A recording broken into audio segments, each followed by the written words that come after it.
Walladzina yaquluna rabbana hab lana min azwajina wa dhurriyyatina qurrata a'yun waj'alna lil muttaqina imama. Dan orang-orang yang berkata, ya Tuhan kami, anugerahkanlah kepada kami istri-istri kami dan keturunan kami sebagai penyenang hati kami. Dan jadikanlah kami imam bagi orang-orang yang bertakwa. Nah, ini doa yang mulia sekali. Jadi kita minta ya, agar Allah subhanahu wa ta'ala menjadikan pasangan kita dan keturunan kita penyejuk hati kita. Yang keluar dari tutur katanya, dari sikapnya, semua yang membuat kita bahagia. Rutinkan baca ini. Ini doa tidak harus bagi orang yang sudah berumah tangga. Orang yang bujang dan gadis pun boleh membaca doa ini. Dengan harapan nanti kalau Allah subhanahu wa ta'ala berikan dia pasangan dan juga Allah berikan keturunan, maka akan menjadi penyejuk hatinya. Makin lama Anda amalkan atau makin sering Anda amalkan doa ini, maka makin berefek tentunya. Makin berefek. Dan dalam doa ini ada bergabung dua hal ya. Yaitu meminta agar pasangan dan anak-anak menjadi penyejuk hati, juga meminta agar menjadi pemimpin bagi orang-orang yang bertakwa. Ini luar biasa ini. Ya. Orang yang bertakwa adalah orang yang sangat patuh kepada Allah subhanahu wa ta'ala. Kita bisa jadi pemimpin orang-orang yang bertakwa ini luar biasa. Berarti sampai pada tingkat tertinggi dari sifat ketakwaan itu. Ya. Nah disinilah setelah Allah sebutkan 11 sifat itu, lalu Allah mengatakan di ayat 75 tadi yang sudah kita bacakan, ulaika yujzaunal ghurfata bima sabaru wa yulaqawna fiha tahiyyatan wa salama. Mereka itulah orang-orang yang akan dibalasi dengan martabat yang tinggi dalam surga.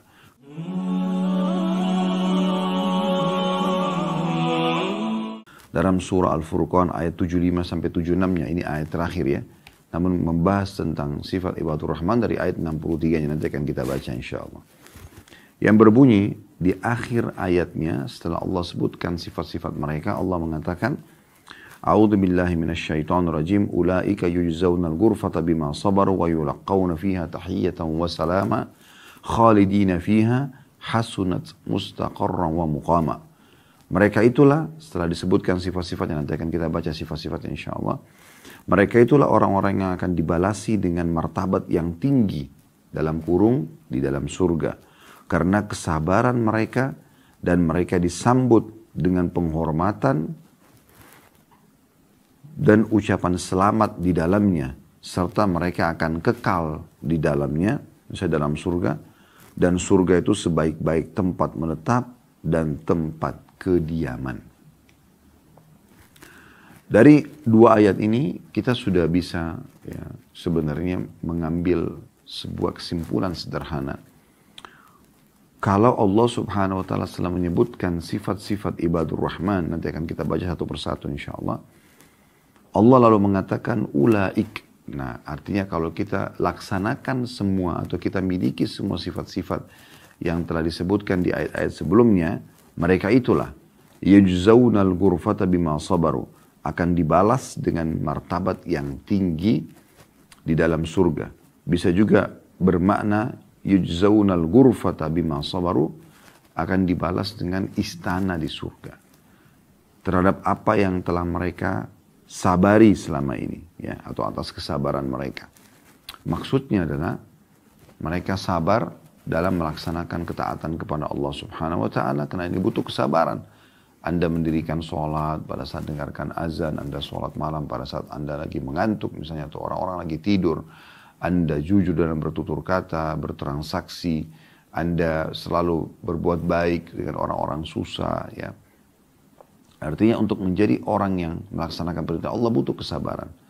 Demikian pula orang menjauhi kemaksiatan, menjauhi perzinahan, menjauhi riba, menjauhi penipuan, ghibah, fitnah, atau apapun jenis maksiat tersebut butuh juga kesabaran. Kemudian juga yang ketiga adalah sabar terhadap cobaan-cobaan harian kayak sakit, gangguan orang ya. Itu juga butuh kesabaran. Jadi sabar dalam tiga hal.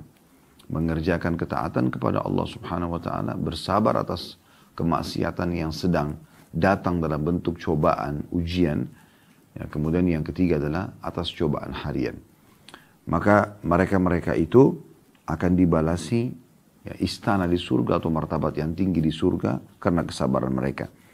Dan mereka juga plus akan disambut dengan kehormatan, juga dengan ucapan selamat di dalamnya. Jadi setiap kali ketemu dengan malaikat, para pelayan-pelayan yang ada di surga dari bidadari dan bidadara, mereka selalu mengatakan selamat, selamat, selamat. Ya. Ucapan sambutan yang luar biasa karena memang berhasil ya, melaksanakan apa yang telah Allah perintahkan dan meninggalkan apa yang Allah larang. Serta juga dikatakan dan mereka akan kekal di dalamnya. Potongan ini luar biasa ini. Kita akan kekal menjadi pemilik istana di surga. Dan semua fasilitas yang telah Allah berikan kepada kita sifatnya abadi. Kalau ada orang ya, di dunia ini memiliki sesuatu, misalnya dia memiliki rumah, mobil, jabatan, harta, keluarga, semua itu sifatnya sementara. Kalau dia meninggal, dia akan meninggalkannya semua. Kalau harta, jabatan sudah bukan jadi milik dia lagi. Akan jadi milik orang lain. Kalau keluarga mungkin masih bisa bertemu nanti di akhirat. Namun begitulah keadaan dunia. Dia hanya sebentar. Namun di akhirat abadi selamanya. Tidak akan pernah pindah tangan kepemilikan yang telah Allah berikan kepada kita. Lalu Allah mengatakan dan ketahuilah, sadarilah kalau surga sebaik-baik tempat dan kediaman. Lalu kata beliau, karena itu jadilah engkau hamba Ar-Rahman agar dapat meraih kamar-kamar atau istana-istana di surga yang tertinggi. Jadi ini yang beliau berikan kisihnya ya kurang lebih atau garis besarnya. Dan insya Allah kita akan coba bersama-sama membuka aplikasi Al-Quran surah Al-Furqan dimulai dari ayat 63 dan insya Allah sampai waktu yang Allah mudahkan kita menyelesaikan dan kita tutup di ayat 76-nya. Dan sebelum kita membuka aplikasi Quran kita akan membahas insya Allah setelah itu langkah ke-12 tentang masalah menjenguk orang sakit. Baik, kita sama-sama membuka aplikasi Al-Quran di handphone kita masing-masing mungkin ya, supaya lebih mudah. Surah Al-Furqan, dimulai dari ayat 63. Ya, perlu Anda ketahui surah Al-Furqan adalah surah nomor 25 ya. Surah nomor 25. Jadi supaya jelas ya, kita akan membahas surah nomor 25 dari Al-Quran. Baik, nah ayat 63-nya saya akan langsung bacakan saja. A'udzu billahi minasyaitonir rajim. Wa ibadur rahmanil ladzina yamshuna 'alal ardi haunan wa idza khatabahumul jahiluna qalu salama. Sifat pertama ibadur rahman yang tadi disinggung oleh Syekh Mahmud Al-Misri, hafizahullah, beliau mengatakan dan terjemahan ayat ini adalah dan hamba-hamba Tuhan yang maha penyayang ialah sifat pertama orang-orang yang berjalan di atas bumi dengan rendah hati. Dan apabila orang-orang jahil menyapa mereka, maka mereka mengucapkan kata-kata yang mengandung keselamatan. Ya, nanti akan kita rincikan ini ya. Ini berbicara tentang masalah tawadhu. Ini sifat yang pertama. Kita baca dulu sampai ayat 76-nya, baru kemudian kita kembali untuk merincikan satu persatu sifat ini insya Allah. Ayat selanjutnya ayat 64, ini sifat yang kedua. Walladzina yabituna li rabbihim sujjadan wa qiyama. Sifat yang kedua adalah dan orang-orang yang melalui malam hari dengan bersujud dan berdiri untuk Tuhan mereka. Berbicara khusus tentang masalah sholat malam. Sholat tahajud karena di malam hari. Kemudian yang ketiga, di ayat 65-nya sifat yang ketiga. وَالَّذِينَ يَقُولُونَ رَبَّنَا اصْرِفْ عَنَّا عَذَابَ جَهَنَّمْ إِنَّ عَذَابَهَا كَانَ غَرَامًا. Dan orang-orang yang berkata, ya Tuhan kami jauhkanlah azab jahannam dari kami. Sesungguhnya azabnya adalah kebinasaan yang kekal. Ayat 66-nya, innaha sa'at mustaqarran wa muqama. Sungguhnya Jahannam itu seburuk-buruk tempat menetap dan tempat kediaman. Jadi ini yang ketiga. Maksudnya mereka rutin memohon kepada Allah Subhanahu wa taala agar dijauhkan dari api neraka, juga mereka melakukan hal-hal yang menjauhkan mereka dari api neraka. Kemudian yang keempat sifatnya adalah di ayat 67, walladzina idza anfaqu lam yusrifu wa lam yaqturu wa kana baina dzalika qawama. Dan orang-orang yang apabila membelanjakan harta mereka, mereka tidak berlebihan dan tidak pula kikir. Dan pembelanjaan itu di tengah-tengah antara demikian. Tidak mubadzir. Ya, mereka juga suka bersedekah di sini ya. Tapi di sini ya, mereka lebih tepatnya pengeluaran mereka yang mereka keluarkan. Tidak mubadzir, tidak berlebihan dan juga tidak pelit. Ini di antara keduanya. Jadi berada di antara tengah-tengah. Sesuai dengan kebutuhannya. Kemudian yang kelima sifatnya di ayat 68. Walladzina la yad'una ma'allahi ilahan akhar. Ini sifat yang kelima. Dan orang-orang yang tidak menyembah Tuhan yang lain beserta Allah. Tidak syirik. Ini yang kelima. Yang keenam masih di ayat sama. Ayat 68-nya. وَلَا يَقْتُلُونَ النَّفْسَ الَّتِي حَرَّمَ اللَّهُ إِلَّا بِالْحَقِّ. Dan mereka tidak membunuh ya, kecuali dengan alasan yang benar.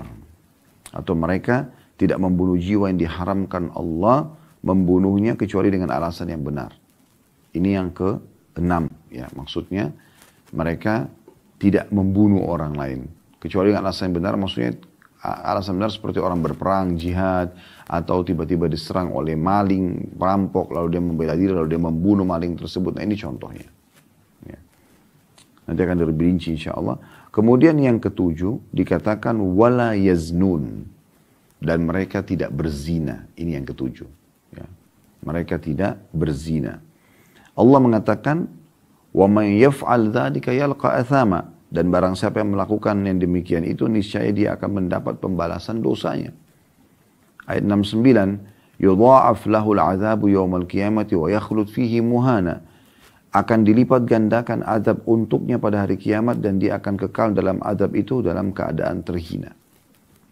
Ya, maksudnya dia melakukan kesyirikan kepada Allah Subhanahu wa taala, ya, maka sudah cukup mengekalkan dia ke dalam api neraka. Karena dari ayat 68 yang pertama disebutkan, dan itu adalah sifat yang kelima tentang tidak bersyirik atau melakukan syirik kepada Allah atau memperdengarkan Allah dengan Tuhan-Tuhan tanda kutip yang mereka anggap Tuhan gitu. Kemudian di ayat 70-nya Allah mengatakan illa man taba wa amana wa amila amalan salihan fa ulaika yubaddilullahu sayyi'atihim hasanat wa kana Allahu ghafurur rahima. Kecuali orang-orang yang bertaubat, beriman dan mengerjakan amal saleh, maka kejahatan mereka akan diganti oleh Allah menjadi kebaikan. Dan Allah Maha Pengampun lagi Maha Penyayang. Jadi maksudnya walaupun kalian mengerjakan semua dosa-dosa tadi yang sudah disebutkan, syirik kepada Allah, membunuh jiwa ataupun berzina, maka kalau kalian taubat lalu kemudian dalam kondisi beriman, lalu kemudian menyibukkan diri amal soleh setelah itu, maka Allah bisa memaafkannya. Ayat 71-nya, وَمَنْ تَابَ وَعَمِلَ صَالِحًا فَإِنَّهُ يَتُوبُ إِلَى اللَّهِ مَتَابًا.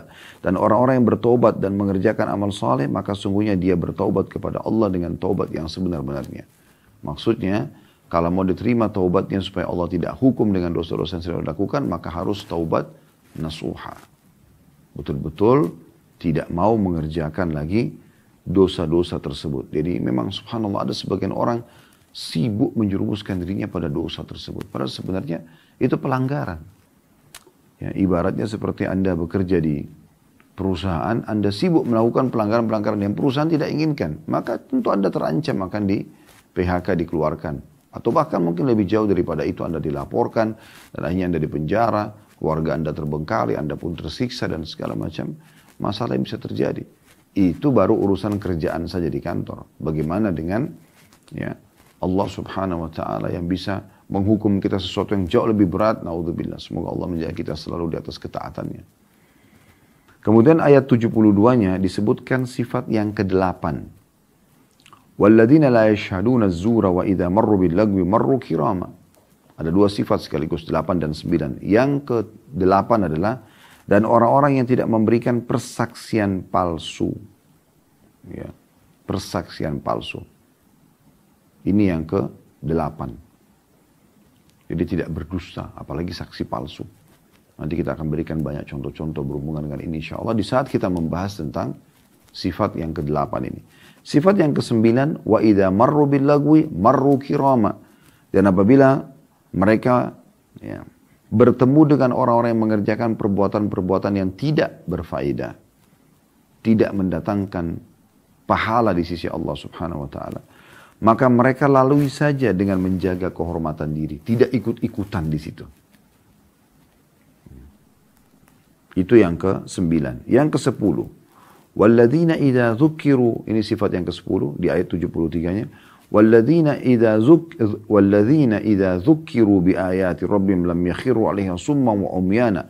Karena orang-orang yang apabila diberi peringatan dengan ayat-ayat Tuhan mereka, mereka tidaklah menghadapinya sebagai orang-orang yang tuli dan buta. Ini yang ke-10. Maksudnya mereka kalau berbuat salah lalu diingatkan tentang larangan-larangan Allah SWT, mereka langsung berhenti. Ya. Jadi kalau ada peringatan Allah Subhanahu Wa Taala, mereka membuka telinga mereka, membuka mata mereka, dan mereka meninggalkan pelanggaran itu. Ya. Itu yang ke-10.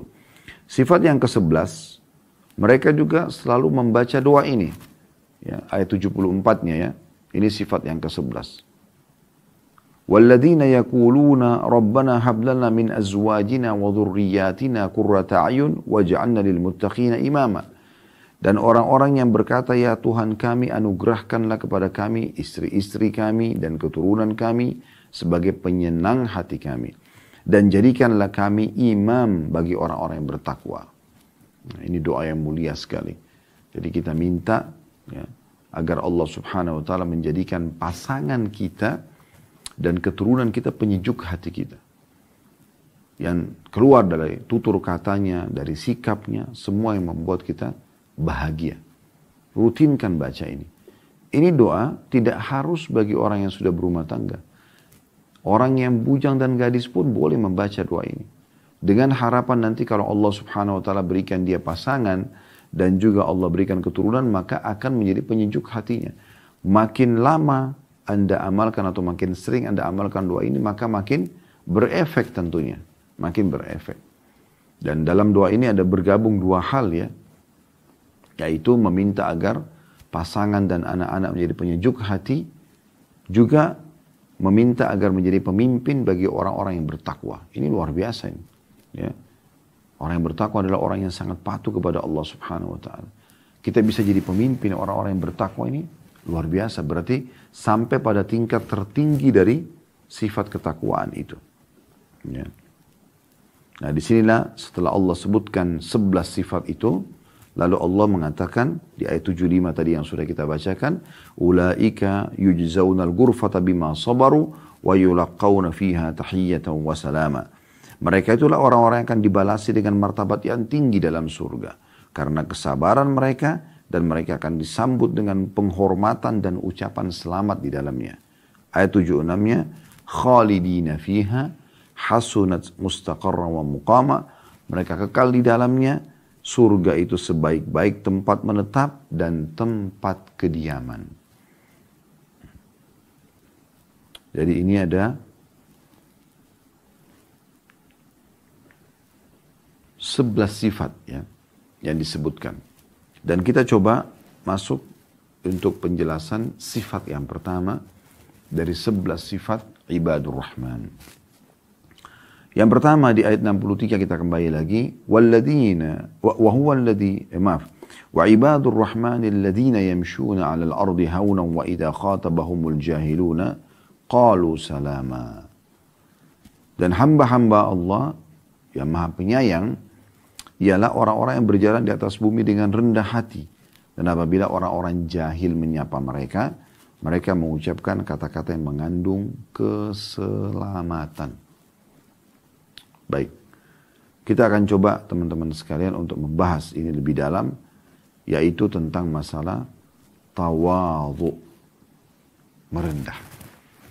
Nah, ini sifat pertama. Bagaimana Allah subhanahu wa ta'ala sangat mencintai hamba-hambanya yang selalu merendah. Di sini bukan berarti menghinakan diri, bukan. Merendah dalam arti kata tidak menjadikan fasilitas yang Allah berikan kepada dia, baik di jasadnya, kelebihan paras wajah, warna kulit, rambut, ya, postur tubuh, apa saja. Ya, dia tidak jadikan ilmu yang dia miliki, harta yang dia miliki, keturunan, pasangan, tidak membuat dia sombong. Tapi justru membuat dia makin bersyukur kepada Allah. Nah, ini poin yang luar biasa gitu. Karena kebanyakan manusia di saat Allah subhanahu wa ta'ala membukakan bagi mereka sangat luas gitu, dibukakan.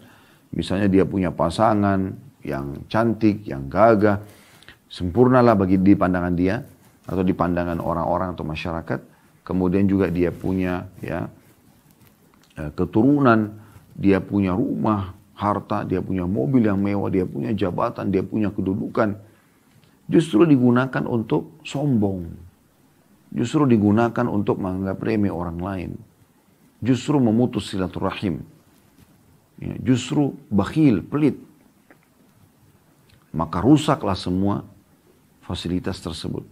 Allah subhanahu wa ta'ala akan hinakan orang seperti ini. Allah tarik ya apa yang Allah siapkan sebagai fasilitas buat dia. Tidak akan bertahan lama. Kalau Anda mengatakan, tapi Ustaz ada orang saya lihat melakukan kemaksiatan kepada Allah, namun nikmat Allah melimpah pada dia. Maka kalau itu betul yang Anda ucapkan, kembali kepada hadis Nabi SAW yang bermakna atau artinya, kalau kalian melihat nikmat Allah melimpah pada seorang hamba yang terus melakukan dosa, maka itu adalah tadarruj atau tahapan siksaan. Umat-umat sebelum kita teman-teman sekalian, Allah subhanahu wa ta'ala binasakan mereka. Atau pada saat akan dibinasakan. Seperti kaum Lut, kaumnya Nabi Lut. Kaum Thamud, kaumnya Nabi Saleh. Ya. Kaum Ma'ad, kaumnya Nabi Hud. Ya. Kemudian kaumnya Nabi Ibrahim yang di Babilonia. Ya. Namrud. Kemudian kaumnya Nabi Musa yang di Mesir. Fir'aun. Allah subhanahu wa ta'ala sebelum membinasakan mereka, Allah berikan di hari-hari terakhir sebelum mereka disiksa, itu kelapangan rezeki, sehatnya tubuh mereka. Ya. Allah subhanahu wa ta'ala berikan kepada mereka banyak hal. Hewan-hewan mereka makin banyak, tumbuhan hasil panen mereka makin membludak, sehingga mereka makin lalai. Karena memang dasarnya Allah sudah tahu mereka tidak akan beriman orang-orang ini. Maka dengan itu, karena mereka justru makin kufur dengan nikmat Allah, azab Allah datang. Di saat itulah azab Allah datang. Bahkan ada di antara mereka yang melihat gumpalan awan yang sangat banyak datang kepada mereka, dan mereka masih mengatakan, inilah ya air hujan yang akan turun untuk kami. Gitu. Mereka anggap itu adalah sebuah nikmat. Padahal Allah mengatakan justru itu adalah azab yang sudah diancamkan pada kalian. Akhirnya Allah datangkan siksaan tersebut dan membuat mereka binasa. Membuat mereka binasa. Jadi hati-hati teman-teman sekalian. Jangan kita lagi puncak-puncaknya diberikan rezeki oleh Allah subhanahu wa ta'ala. Justru kita gunakan untuk kemaksiatan. Semoga Allah maafkan masa lalu. Tapi sekarang ke depan. Bagaimana bisa seseorang, ini supaya mudah difahami ya, sedang memuncak karir dia di kantornya gitu kan, lagi bagus-bagusnya, dia awalnya bekerja luar biasa gitu, dia kejar target-target di perusahaan sampai akhirnya berhasil, dan dia sampai pada tingkat tertentu, dan akhirnya dia juga mendapatkan target bonus-bonus yang dia inginkan, misalnya namanya pun jadi makin harum di teman-teman kantornya, begitu juga dengan lingkungan keluarganya atau lingkungan dia secara umum gitu kan. Lalu kemudian tiba-tiba dia justru korupsi, dia justru ya mempermalukan dirinya sendiri dengan melakukan pelanggaran-pelanggaran yang tidak diinginkan oleh perusahaan. Yang akhirnya oleh perusahaan dia dipecat. Orang yang cerdas justru pada saat dia sudah mencapai tingkat ini, dia mempertahankan. Ya kalau bahasa agama kita istiqomah. Nah ini yang penting. Banyak orang tidak paham masalah itu. Justru dia gunakan kelebihan-kelebihan yang Allah berikan justru untuk melakukan pelanggaran. Akhirnya sangat mengancam fasilitas dia hilang. Dan yang betul, ujung-ujungnya akan hilang. Maka ini poin yang perlu digarisbawahi teman-teman sekalian. Jadi makin memuncak nikmat Allah subhanahu wa ta'ala. Anda lihat diri Anda sendiri.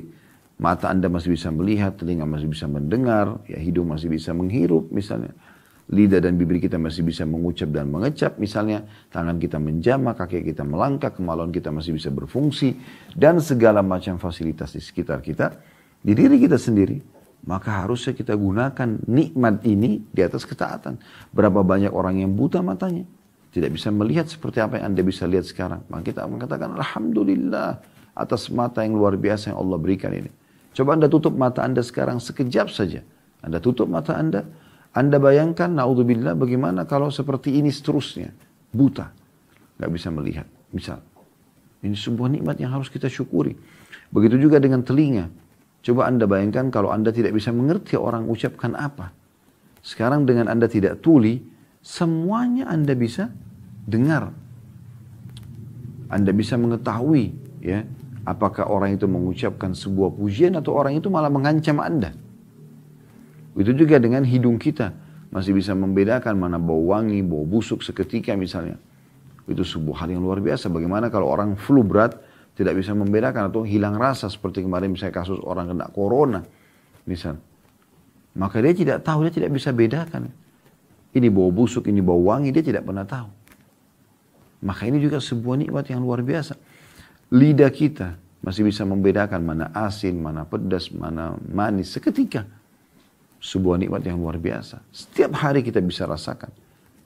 Bibir kita masih bisa, ya, berbicara, bertemu bibir bawah sama bibir atas misalnya. Berfungsi maksud saya. Maka sebuah nikmat yang luar biasa. Ada orang yang stroke, gak bisa bergerak mulutnya. Wa na'udzubillah. Misal. Ya. Tangan, semua jari-jari kita masih bisa berfungsi. Kita masih bisa, ya, mengangkat barang, ya, bersalaman, dan segala macam hal. Banyak orang stroke, gak bisa bergerak tangannya. Atau ada orang puntung. Putus jarinya kah? Wa na'udzubillah. Atau tangannya puntung. Alhamdulillah atas nikmat tangan ini yang luar biasa. Dan tangan manusia itu sebuah keajaiban yang luar biasa juga. Ya. Satu jari yang hanya terdiri dari tulang sendi-sendi kecil ini sudah cukup teman-teman sekalian untuk bisa mengangkat mungkin, ya, kresek atau kantong plastik berisikan 5 kilo. Ya. Bahkan ada orang bisa 10 kilo mengangkat. Padahal ini cuma tulang biasa, sendi kecil. Kalau 2 lebih kuat lagi, kalau 3 lebih kuat lagi, kalau 4 lebih kuat lagi, kalau 5 lebih kuat, satu genggaman bisa mengangkat lebih berat lagi. Bahkan ada orang bisa mengangkat barbel yang sangat berat, mungkin karena dia sering latihan dengan, ya, kelima jarinya. Bisa, padahal ini kecil. Dengan 2 telapak tangan kita bisa mendorong mobil. Bahkan 1 telapak tangan pun bisa misalnya. Betapa luar biasanya nikmat Allah pada tangan-tangan kita ini. Apakah selama ini sudah kita syukuri? Ya. Begitu juga dengan kaki kita bisa melangkah kemana saja kita jalan yang kita inginkan. Ada orang yang puntung kakinya, susah jalan. Yang ada rezeki masih bisa beli kaki palsu misalnya, itu pun tidak sempurna. Ada orang yang pernah saya lihat dengan mata kepala saya sendiri, subhanallah. Orangnya baik, orangnya beragama. Tapi subhanallah Allah datangkan ujian. Tidak ada kakinya dua-dua. Harus sana sini pakai kursi roda misalnya. Walaupun orangnya produktif, menghasilkan banyak amal-amal soleh buat dirinya sendiri. Tetap dia berdakwah, tetap dia bersedekah dengan harta yang memang melimpah yang sedang Allah berikan sebelum datang ujian itu. Tapi subhanallah tetap saja. Tanpa ada kaki. Maka ini nikmat yang luar biasa yang selama ini kita pakai. Kenapa kakinya dipakai ke diskotik, ke bar, ke karaoke, ke tempat-tempat maksiat. Kenapa? Kenapa gak dipakai ke masjid? Silaturahim keluarga, mencari rezeki halal misalnya. Itu juga dengan kemaluannya. Banyak orang subhanallah, Allah berikan ujian. Tidak bisa menikmati biologisnya. Tapi kita masih bisa menikmati itu sebuah nikmat yang luar biasa melimpah. Itu baru di diri kita sendiri. Belum kita bicara juga yang lain ya, rambut. Ya. Bagi Allah, yang Allah berikan karunia rambut. Kadang-kadang dia tidak melihat itu sebuah nikmat yang besar. Padahal sebenarnya ada orang, mohon maaf ini, kalau sudah botak, ya, tidak tumbuh lagi rambutnya, dia berharap kalau bisa menggunakan obat apa saja, bahkan yang punya rezeki, menanam rambut dan segala macam. Per helainya bayar sekian. Kita, Masya Allah, melimpah rambut yang tinggal kita syukuri dan kita rapikan. Dan kata Nabi SAW, man kana lahu sya'ar falyukrimhu. Siapa yang Allah karunia rambut, maka dia harus memuliakannya. Misal, kulit kita, ya, berapa banyak orang yang belang, kena luka bakar. Masya Allah, kita dari bagian kulit, ya, yang nampak tanpa ada bulu, misalnya dari wajah, misalnya badan, perut, paha dan seterusnya misalnya. Kalaupun laki-laki misalnya ada bulu, tapi tetap misalnya sempurna kulit tersebut. Sebuah nikmat yang luar biasa gitu, yang tidak ada cacatnya. Banyak orang yang cacat misalnya, ya. Dan sekian banyak, ya. Kalau kita ingin korek dalam diri kita, belum bagian dalam ini, kita baru bicara organ luar. Kalau organ dalam, jantungnya, parunya, ginjalnya, ya, hatinya, ususnya, ya. Semua ini berfungsi dengan baik. Dia cek darah, ternyata aman saja semuanya. Itu Masya Allah. Nikmat yang tidak bisa terhingga. Ini baru kita bicara di dalam diri kita. Belum kita bicara yang di luar diri kita. Berapa banyak nikmat Allah yang melimpah. Harusnya digunakan di atas ketaatan kepada Allah SWT. Bukan justru bersombong-sombong dengan itu. Menganggap remeh orang, mencibir orang lain, ya, menipu orang lain. Maka ini menggunakan fasilitas yang Allah berikan untuk bermaksiat kepada Allah. Baik, kita akan coba teman-teman sekalian lebih dalam melihat tentang masalah tawadhu ini. Ada sabda Nabi SAW yang menarik untuk kita bahas. Ya. Hadis ini diriwayatkan oleh sahabat Nabi yang mulia Ibnu Abbas radhiyallahu anhuma, dan ini disebutkan oleh At-Tabarani dalam Mu'jamul Kabir, dan juga, ya, Al-Hakim menyebutkan juga dalam Mustadraknya. Walaupun hadis ini masih dibicarakan oleh sebagian orang, sebagian ulama, namun Al-Hakim mengatakan sanadnya baik, bisa diterima. Al-Haythami juga mengatakan dalam kitab Majma' Zawaid, ya, hadis ini hasan. Al-Mundhiri pun menyebutkan dalam kitab At-Targhibnya dan menghasankannya. Dan sekian banyak ulama-ulama yang coba, ya, menilai hadis ini benar, termasuk Al-Albani dalam Sahih At-Targhib wa Tarhib mengatakan bahwasanya hadis ini, ya, masuk dalam hadis yang hasan. Baik. Apa hadisnya? Sabda Nabi SAW. Ma min adami illa fi ra'sihi haqamah biyadi malak fa idza tawadha'a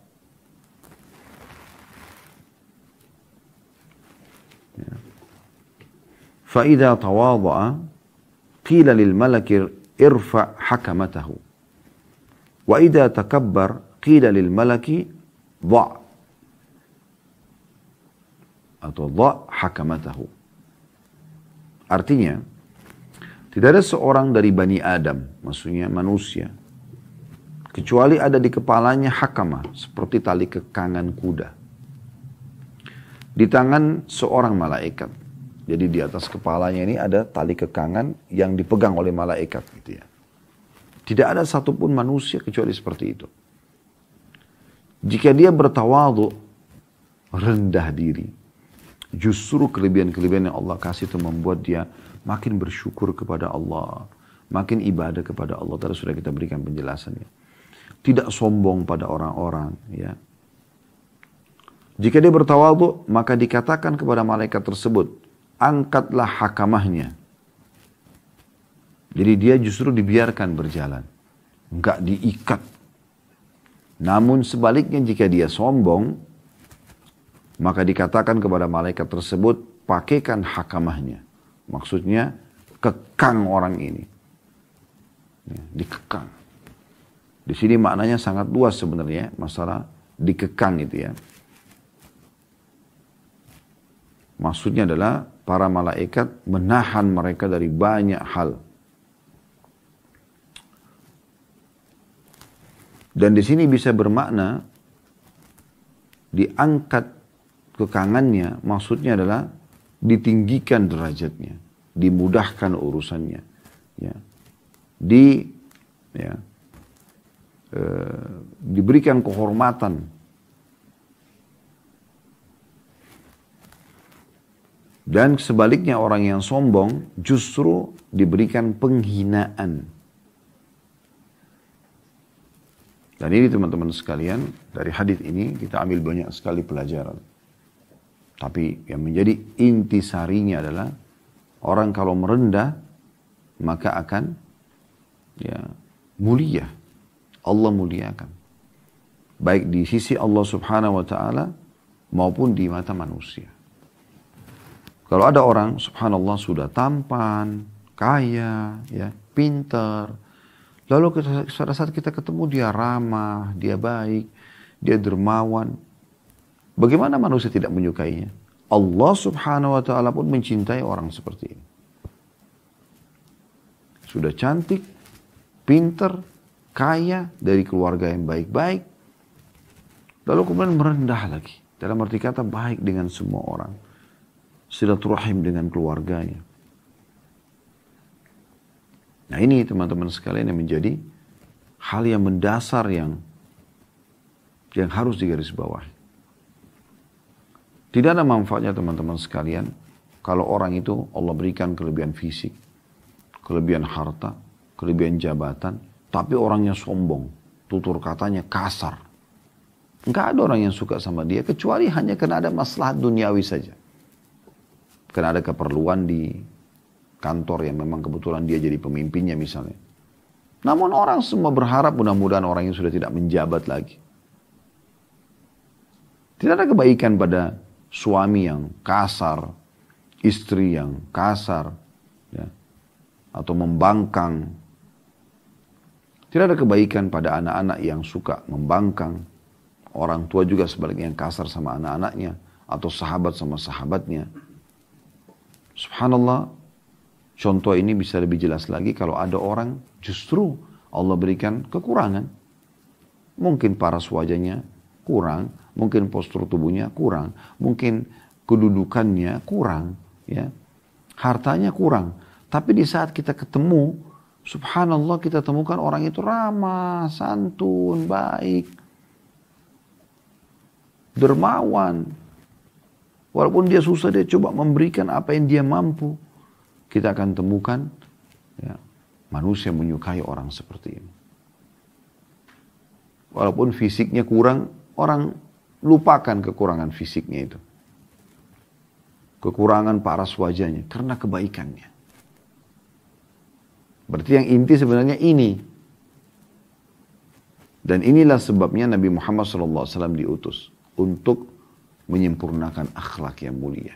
Sebagaimana sabda beliau sallallahu alaihi wasallam dalam hadis yang masyhur, "Innama bu'istu liutammima makarimal akhlak." Sungguhnya aku diutus memang untuk menyempurnakan kemuliaan akhlak, memang untuk itu. Dan Nabi SAW adalah pemimpin orang yang bertawadhu ini, orang yang merendah karena Allah Subhanahu wa taala. Dan Allah juga mengingatkan dalam surah Al-Hijr surah nomor 15 ayat 88 kepada Nabi Muhammad SAW, "Wakhfid janahaka lil mu'minin." Dan berendah hatilah kamu kepada orang-orang beriman. Bukan berarti karena kamu Nabi, hai Muhammad, lalu kamu mengatakan aku Nabi, dan kemudian otoriter. Enggak. Hak-hak yang benar-benar, yang salah-salah. Dan Nabi SAW sangat merendah. Ya. Bukan menghinakan diri. Sekali lagi, beda. Merendah sini maksudnya tadi tidak membuat fasilitas yang Allah berikan kepada dia ajang untuk sombong dan menjatuhkan orang lain. Nah ini yang perlu digarisbawahi. Ya. Dan bagaimana hadis yang masyhur, hadis Ibnu Abbas radhiyallahu anhuma yang diriwayatkan oleh Imam Muslim. Kata Nabi SAW, وَمَا تَوَاضَ أَحَدٌ لِلَّهِ إِلَّا رَفَعَهُ اللَّهِ. Dan tidak ada seseorang yang merendah karena Allah kecuali Allah pasti akan tinggikan derajatnya. Semoga Allah jadikan kita termasuk orang seperti ini.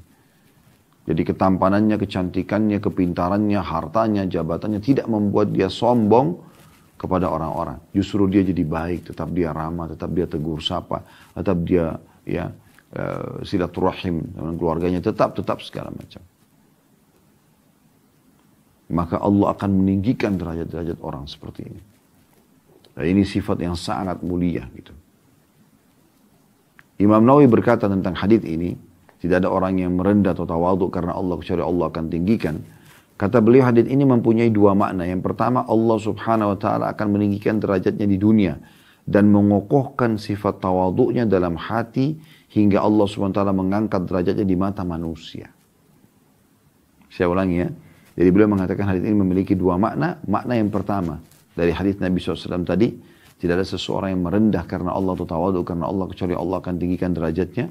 Kata beliau makna yang pertama adalah Allah Subhanahu wa taala akan meninggikan derajatnya di dunia dan mengokohkan sifat tawadhu'nya dalam hati hingga Allah Subhanahu wa taala mengangkat derajatnya di mata manusia. Yang kedua, pahala di akhirat. Di dunia akan diberikan kedudukan, di akhirat juga akan diberikan balasan. Yakni Allah Azza wa Jalla akan mengangkat derajatnya di akhirat disebabkan tawadhu'nya di dunia tadi. Oleh karena itu Ibnu Hajj rahimahullah mengatakan, siapa yang inginkan ketinggian, maka harusnya dia bertawadhu. Maksudnya tinggi itu kedudukan yang tinggi. Di dunia dan juga di akhirat. Ya. Di dunia dan juga di akhirat. Dan perlu kita garis bawahi, memang tawadhu adalah sifat para nabi-nabi, para rasul. Mereka tidak sama sekali menyombongkan diri, padahal mereka sudah ditunjuk langsung oleh Allah Subhanahu wa ta'ala. Bayangkan kalau Anda ditunjuk oleh atasan Anda, ya, maka Anda merasa Anda seperti punya kedudukan karena Anda yang ditugaskan, Anda dijabatkan, Anda diberikan jabatan tertentu, Anda merasa pasti bergembira dan berwenang dalam jabatan tersebut. Ya. Bagaimana dengan orang yang diutus langsung oleh Sang Pencipta Allah? Tapi mereka tetap tawadhu, mereka tetap merendah. Bagaimana Nabi SAW memiliki akhlak yang sangat luar biasa dalam bermuamalah, dalam keseharian beliau dengan merendah.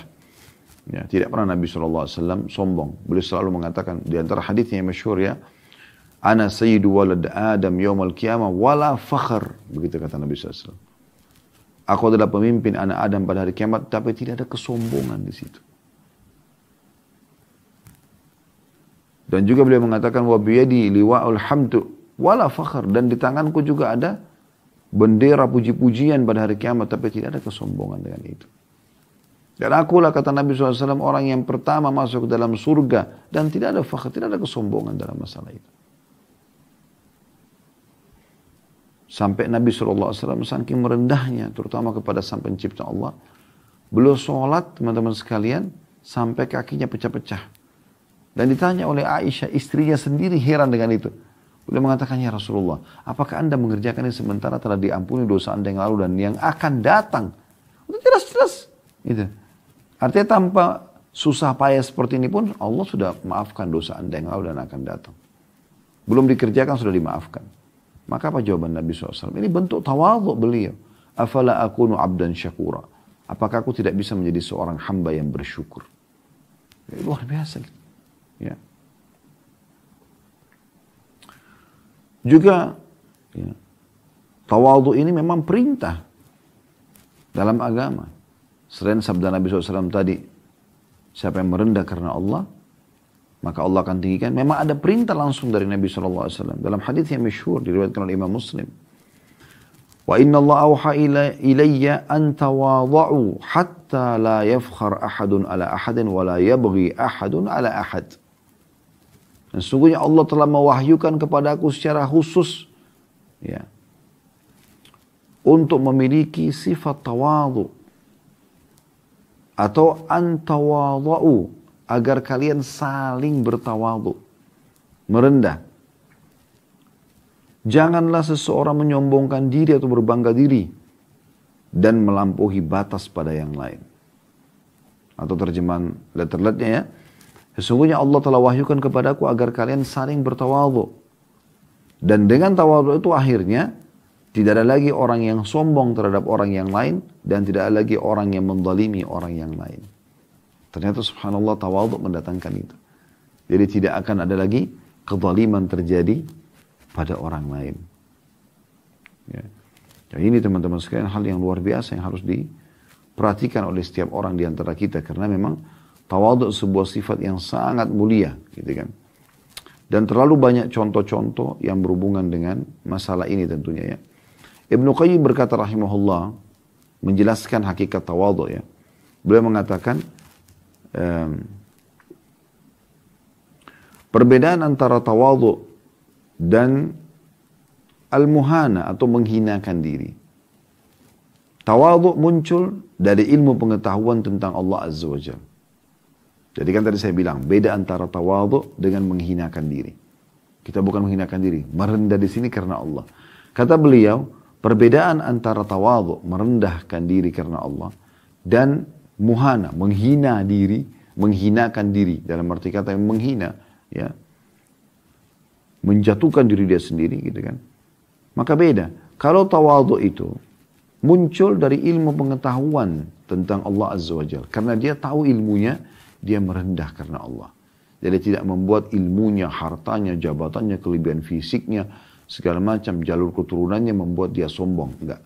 Justru makin dia merendah. Nah ini yang dimaksud karena ilmu pengetahuan itu. Jadi karena ilmu pengetahuan tentang Allah SWT, Allah Azza wa Jal, kemudian mengenal nama dan sifatnya, pengagungan, kecintaan dan penghormatannya, dan dari pengetahuan tentang dirinya dan jiwanya secara rinci, serta aib-aib amalan serta perusaknya. Ya. Muncullah dari sini semua sifat tawadhu.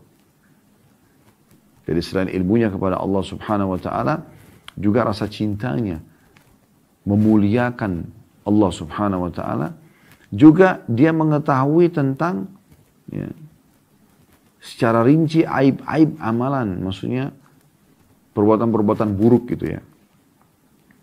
Sehingga akhirnya dia merendah karena Allah Subhanahu wa taala.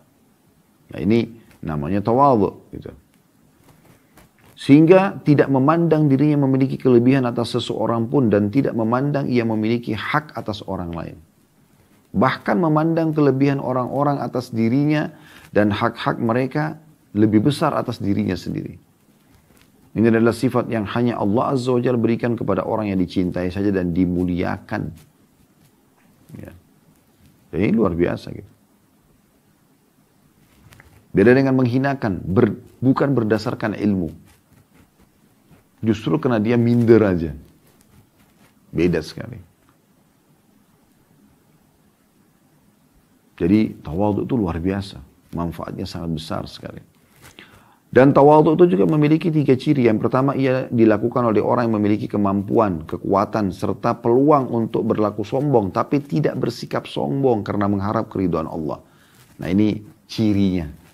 Perbedaan dasar juga antara tawadhu dengan menghinakan diri. Ya.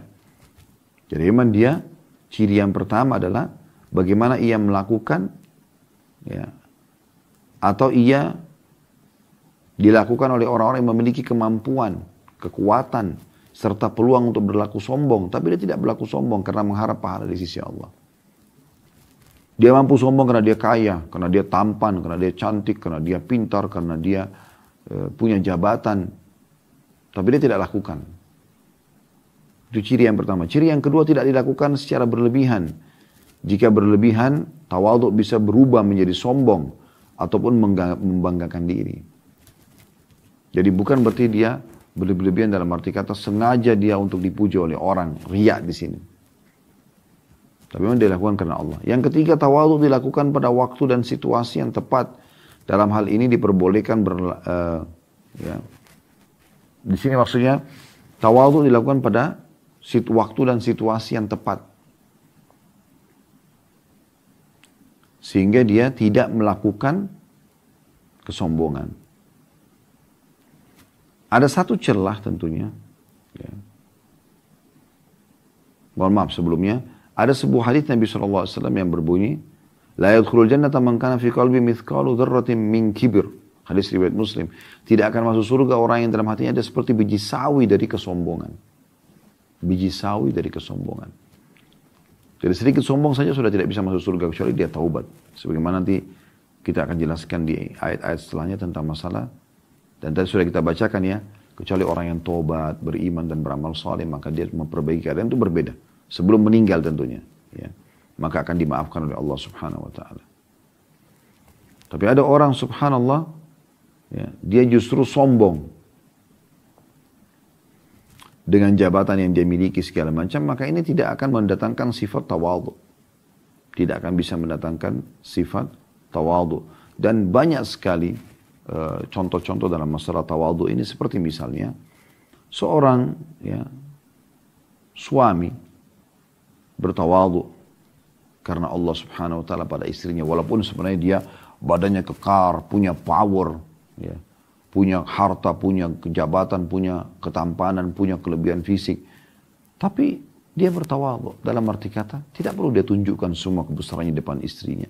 Dia seorang suami dan penaung ya, untuk istrinya.